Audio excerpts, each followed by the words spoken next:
sometimes life teaches us presence in the most unexpected ways. Not through quiet meditation cushions, but in the middle of grit, sweat, and struggle. Welcome back, listeners, to this episode of the Mindful Living Podcast with your host, Sana. And our guest today knows this deeply. From walking through heartbreak and loss to training in martial arts and pushing through Spartan races, he has learned that mindfulness isn't just about sitting still, it's about moving forward with discipline, even when life feels unbearable. Today, we are going to explore what everyday mindfulness in motion really looks like.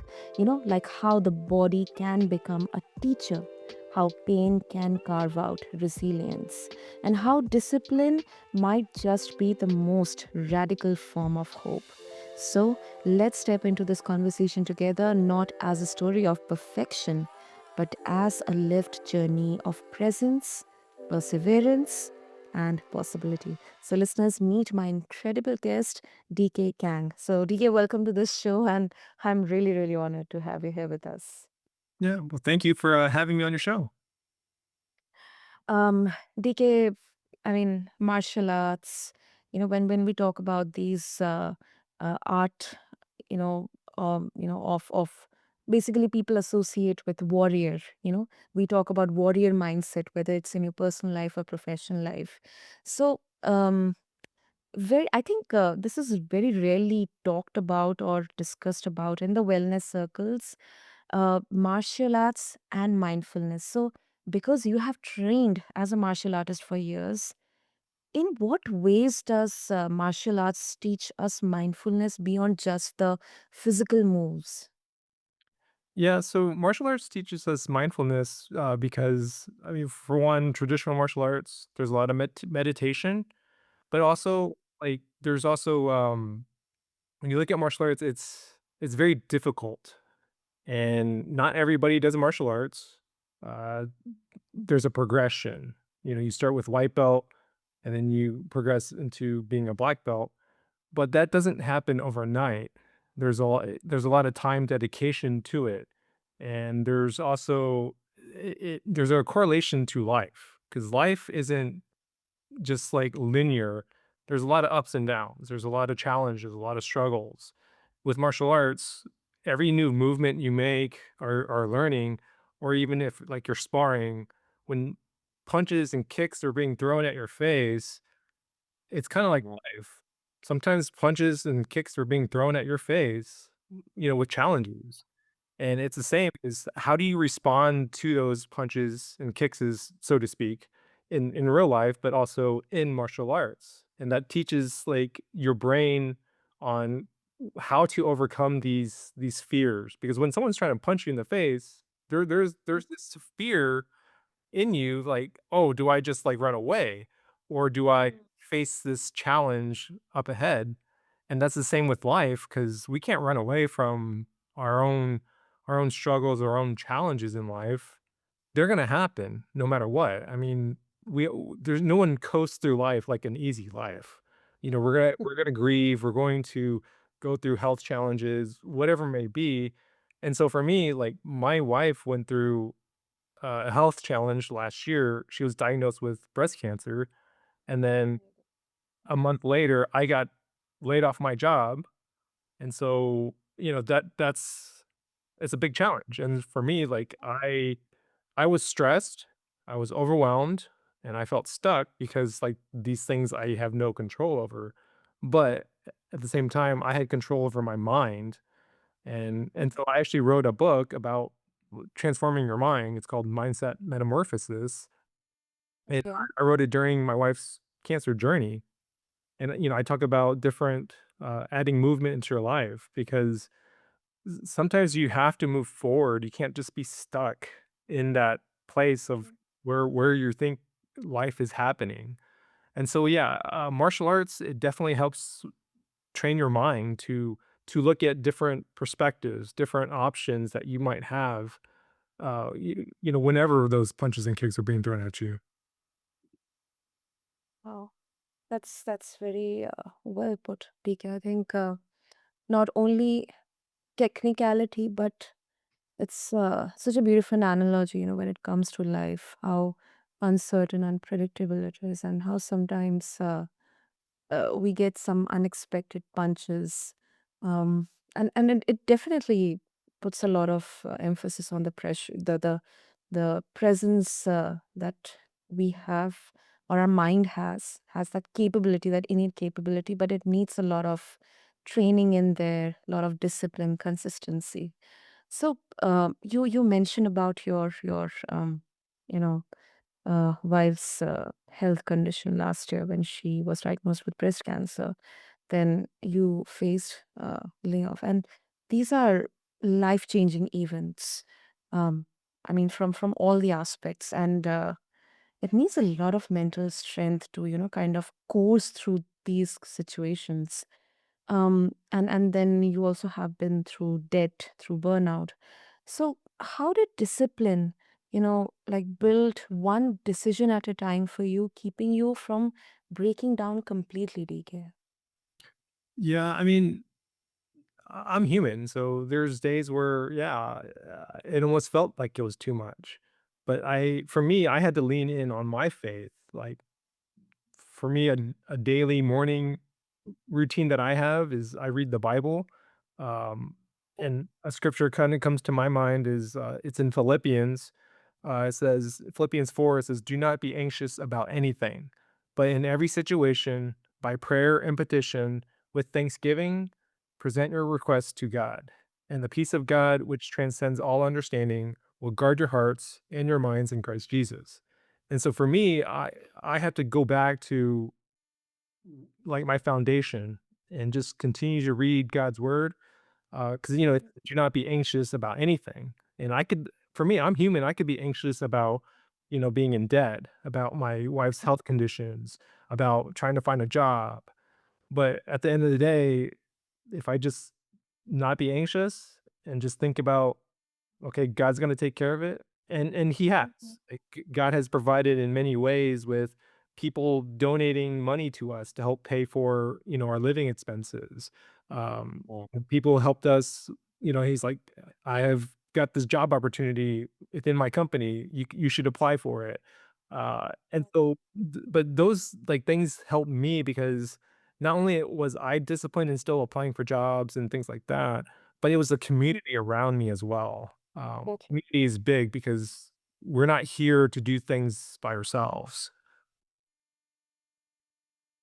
That's really inspiring, DK. That's really inspiring. I think um not only it's a metaphor. I think of course, it's an integration of faith and discipline and mindset, but then at the same time it also says that God lives within us, through us. It's sometimes God speaks through strangers as well.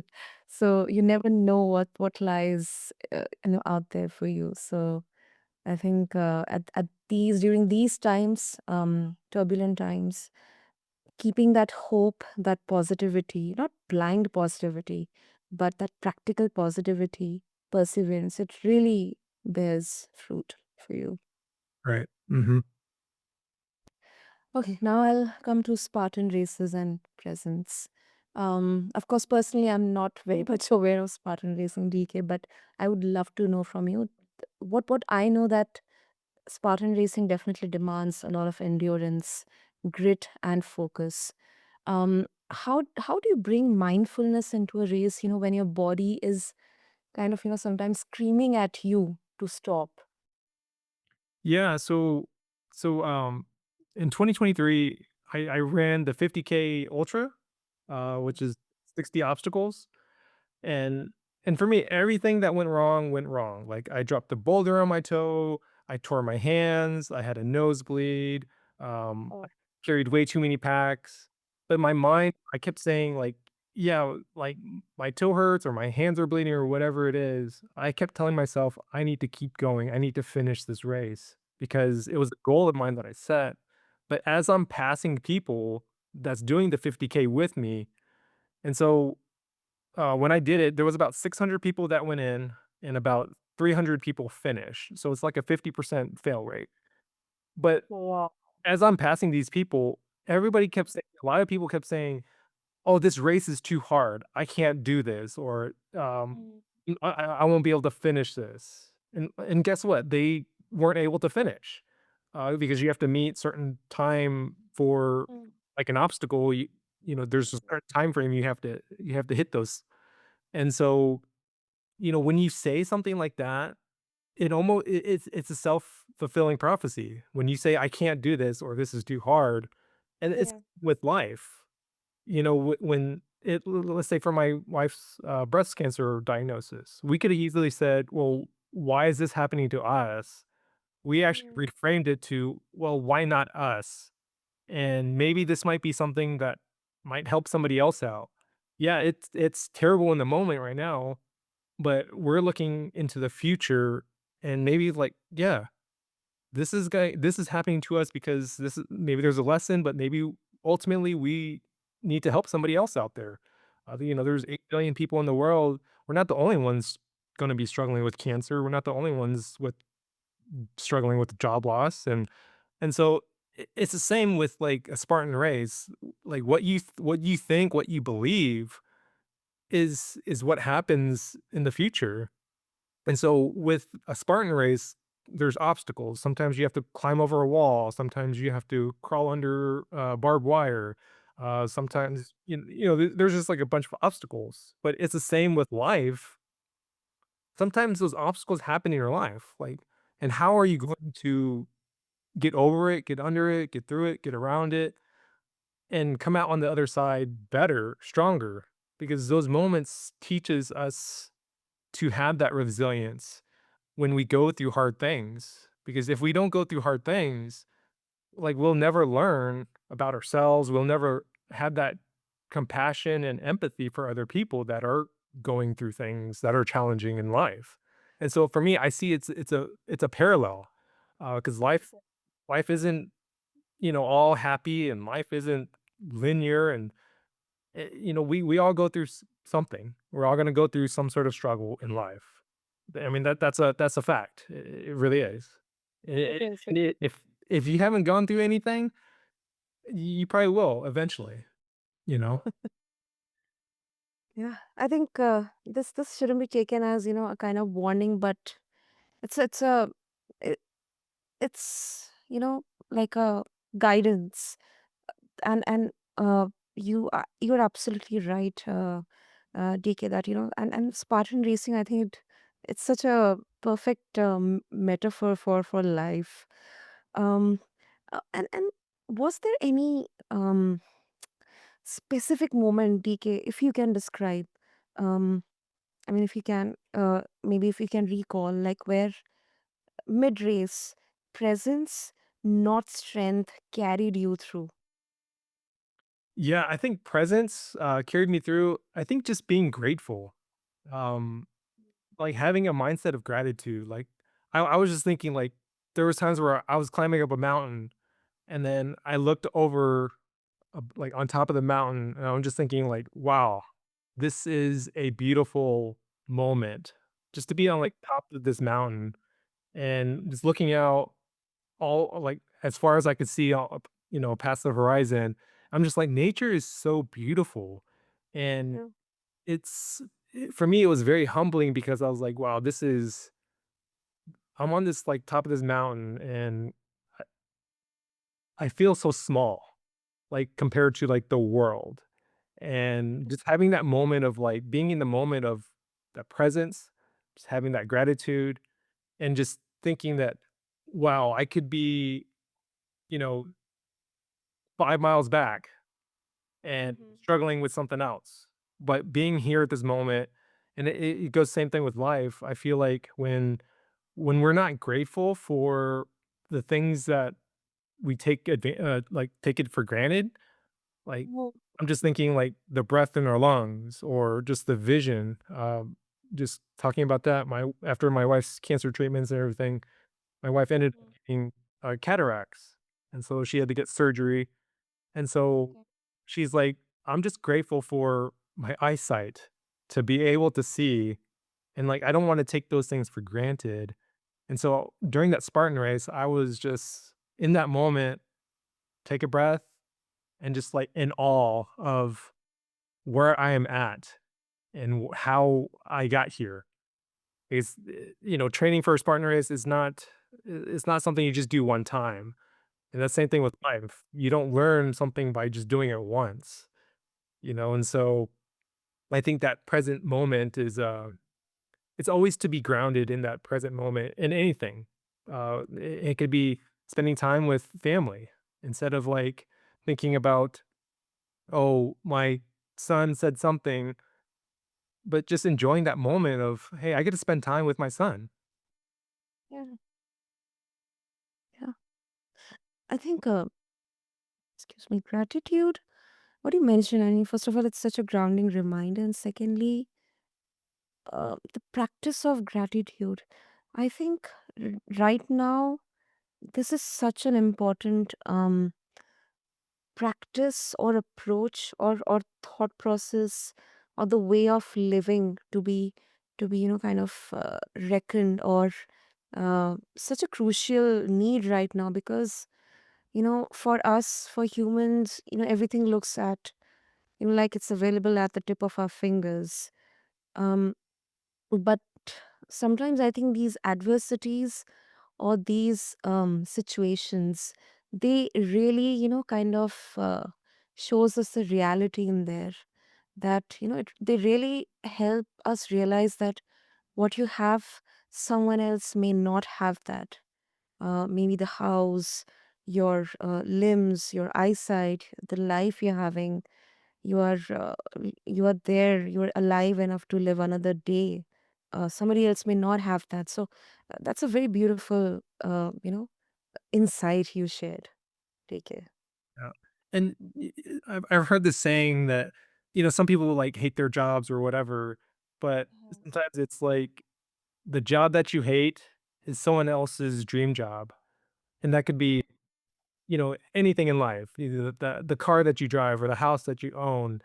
You may say like, "Oh, my house is falling apart," but then someone else is like, "Well, that would be my dream house," or "That would be my dream thing to have," or and so I think it puts having gratitude puts things into perspective, and that when you put things in perspective, 'cause then you stop wanting more because I feel like, especially here in the United States, everybody's like, it's very consumerism.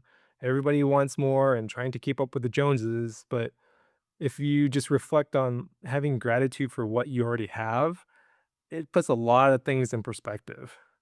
Yeah, that is so right. That is so right. Um, and now it's a bit of a nuanced question, DK, around stillness and motion. Like many say that true mindfulness comes from stillness, meditation, or silence, like breath work. Do you think movement based mindfulness, like martial arts or Spartan racing, can ever replace that, or is something lost when we never stop moving?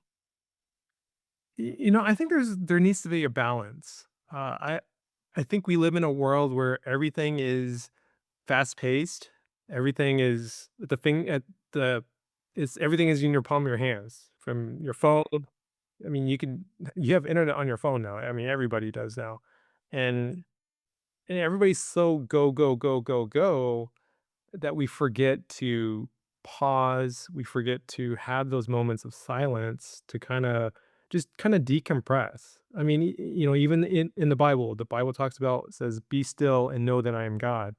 Like, how often in today's society are we still? And just to breathe, take deep breaths, and I talk about this in my book about meditation, about breath work, about just sometimes we just need to like stop electronics because we're so much bombarded with like what's on Facebook, what's on Instagram, and we're trying to keep up with that. And if we're always on the stimulation and trying to keep up, oh, I saw so and so do this on Instagram, like, oh, that's a great idea. I think we forget to just be still because when we're still, or if we're out in nature, there's these it's very calming, and it's also kind of rewires your mind to look at perspectives. Because when we're on the go all the time, we lose sight of what's important, and that might be what's important with the here and now. And so, yeah, I feel that there needs to be a balance, but I don't think it's ever going to replace with movement. I don't think it's ever gonna replace stillness. I believe that we need to be still. I believe we need those quiet moments and just just to connect with ourselves again, instead of trying to connect with all this media out there. Yeah, yeah. And it's a very, very honest and interesting way to reframe it, I think, DK. And absolutely, I mean, stillness and movement, I think they are complementing each other. Like, there's a beautiful balance in there.